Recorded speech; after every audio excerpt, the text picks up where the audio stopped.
Guérit TV Monde rouvre son antenne régionale de Parakou à partir du 1er août 2024. Pour toutes vos activités dans le Nord Bénin et autres renseignements, appelez le 00229 91 19 10 10. Guérit TV Monde, le leader des Web TV.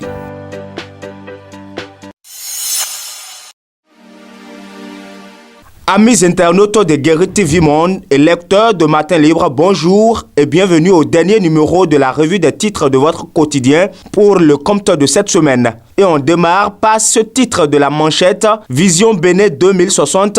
La collecte des perceptions et aspirations démarre, nous annonce le quotidien. Conformément aux dispositions de la loi cadre 2024-09 du février 2024 sur la planification du développement et sur l'évaluation des politiques, le Bénin s'engage dans une dynamique de construire une nouvelle vision à l'horizon 2060. Et ce, au terme de la vision Bénin Alafia 2025. Fonction présidentielle, âge limite, le Bénin a vu juste. Le cas Joe Biden fait renaître le débat aux USA. On a toujours dit que la constitution béninoise est calquée sur le modèle français. C'est un copier-coller, disent carrément certains.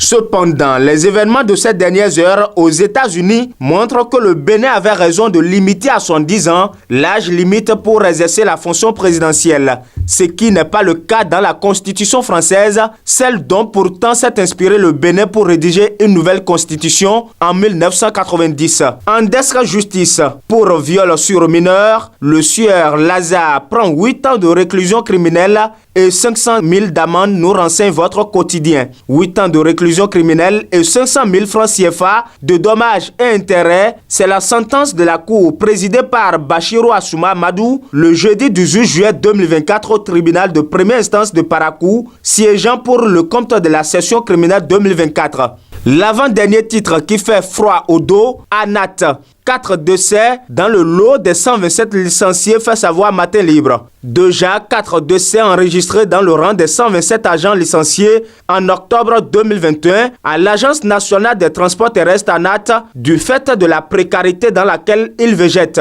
faute de soins adéquats. Innocent Kokou Azéounou, ancien secrétaire général du syndicat de base de l'ANAT, et Marin Fanou, ancien membre du comité syndical de base ANAT Boycon, expliquent au micro de Crystal News la genèse de leur licenciement qu'ils jugent abusif. Dernier titre à la une de votre quotidien Matin Libre, Show LNB 2024. Vano Baby, D-Blue, Aimé Ovinu et autres à Porto Novo demain. Les détails de cette annonce sont à lire à la page 2 de votre journal. Et c'est sur cette note dans le monde de showbiz que nous mettons un terme au contenu de Matin Libre dans sa parution de ce vendredi 19 juillet 2024. Amis internautes de Guérit TV Monde et lecteurs de Matin Libre, merci de nous rester fidèles. On se retrouve la semaine prochaine. À bientôt.